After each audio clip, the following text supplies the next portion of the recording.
Oh, hey, welcome back to the neighborhood. I'm Peter Mokri, a Dallas-based DP and Gaffer, and in today's video, we're lighting up my living room. How are we lighting it? With this amazing light right here. It's an 8x8 inflatable light from Godox. It is the KNOWLED AM1600R, and it is soft. How soft, you might ask? Well, let me show you. That soft. Let's get into it. This video was filmed at Blank Studio in Fort Worth, Texas. It just so happens to be my favorite studio. I will link their info down below. Now, Godox did send me this light in exchange for a video. However, all the opinions in this video are my own. Let's get back into it. All right, so what we're doing is we're lighting up a living room scene. So there are a lot of challenges when you're lighting something that's maybe in a smaller space that you don't have a lot of control over. So right now in this space, we do have a little more room because we are in a studio, but we still have a lot of limitations. And when it comes to a big soft source, a lot of times that means you need a ton of space. So right now in this space, we have the AM1600R tucked away right here. We have it on medium overhead roller stands, which have pretty big bases. And what we did is we attached this whole system to an 8x frame. So it is hanging off an 8x frame. So we have the ability to point it down, to point it up in any direction we want and move it around real easily. So this whole area is being lit by this one big soft source. Now, something that you would have to do to get a soft light like this a lot of times is possibly do a book light, because we do have a wall right here immediately that we have to contend with. So if you did a book light, you're kind of bouncing light. It's not as even in the space. You don't have as much control. So currently we have the light set to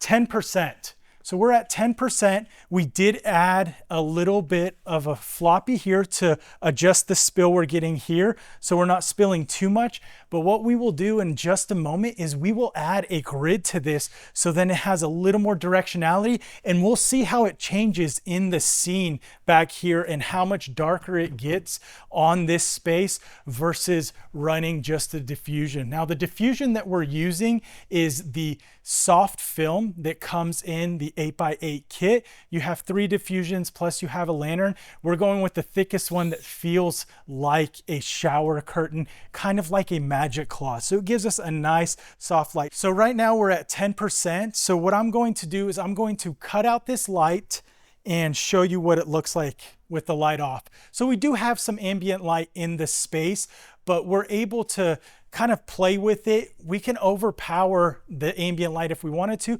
but then we're going to lose our practicals, and we don't want to do that. So the space is being key lit with this big matte light, but I did add a little Godox MS60R to add a little bit of an edge to motivate this light right here. So we're just getting a little bit here. And then on the outside, we have the Godox M300R, and that's giving us a little bit of a moonlight glow in the background, which you could see in our shots of our talent. So that's how it's coming together. It's nothing too complex. We just wanted to add a couple more layers to it, use some practicals, and make it all come together. But where this shines is we were just in the studio space, and we're able to wheel this in and set it up very quickly. We just walked it in here, put a diffusion on it, built out a quick frame, and we're ready to go. And that's what's really nice about this light, is it's quick to deploy. Does it work for every situation? Is it overkill for a small space? That may be the case, but right now, if I come to sit down next to talent and you wanted a 2-shot with 2 people in it, or you wanted to have other people involved, it's not going to be so small of a pocket of light where you don't have control over it and you need to add more to light the other person. I'm lit up over here, she's lit up here, and it looks natural. And we could fine tune it some more and do some other things. I think adding the grid will be the main factor that comes into play here, is adding the grid to this and giving us the look. Now, we do have the ability to change the temperature to go a little bit warmer, or we could go a lot cooler if we wanted to as well. So we're going to land it. I think we had it right at 4,500 is what we had it at. And that's just what we want to have it at to look really natural. So I have my friends behind the camera. Darren, how are we looking? Good, good, good. So we built this scene out. We didn't show you everyone building it out because I don't think it's necessary. You kind of get the idea, but it's straightforward. This got popped in, it all came together, and I'm showing you how you can utilize this in your space if you have a studio or if you have a shoot where you just want a big soft source. You could come in with this big guy here and then a few smaller units and get a lot of control. Now, normally to get this kind of output, and I'm talking about output, get ready, it's gonna get bright. Let's bump it up to 100% and show you how radioactive it can get. It's very bright. So that is just wild, crazy. This would be too much, but what does that mean? Well, what that gives us the ability to do is we could actually put some more diffusion in front of it. So if we had the space, we could put an 8x frame or even a 12x and shoot this into it. So now when we grid it, we're not gonna have all our light gone, because with 1600 watts, even gridding it, we're gonna have a lot of control. Book lights. This is not one. This is a book, that is not. But is this softer than a book light?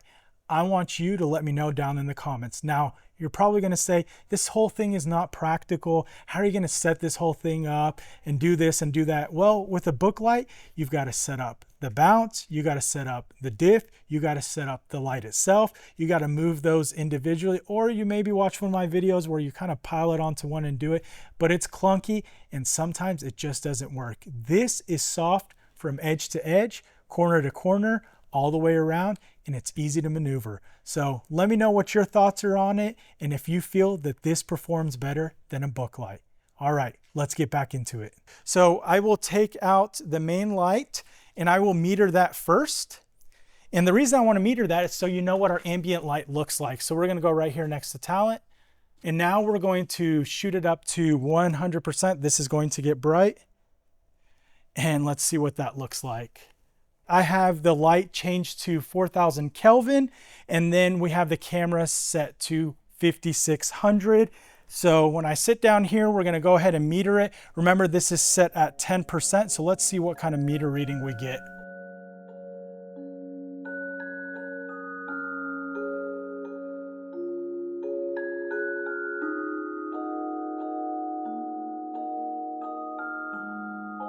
So we added the grid to the light. That helps with a lot of the spill. So now in the space, we're not getting as much spill on this back wall, so it's not as bright. So it's giving you a lot more focus on the subject themselves, which is really great. And with that, it helps just overall getting the light where we need it. Now, we did lose some light by adding it, but we do still have plenty of output if we needed it, because we're only at 20%. So we have a lot more we can push.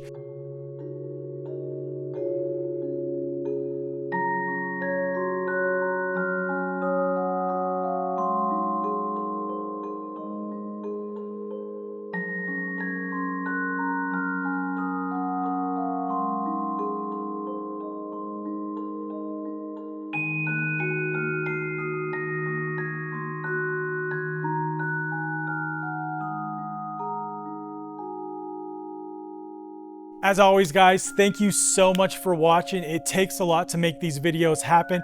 And on this one specifically, I had the help of a really great team. We had Josh capturing some photos, helping with setup. We had Vicente handling a lot of the G&E load. We had Darren doing G&E, helping behind the camera with setting up frame and doing things like that. Sayla came in clutch as talent, because I know you're tired of looking at my face. And behind the camera, my amazing wife, Megan, chasing me around with the Easy Rig. If you appreciate this kind of content, I appreciate you, and I'd love for you to give us a comment down below of what you think of this setup. Is this overkill, too much, or is it just right for your needs? I want to know down below.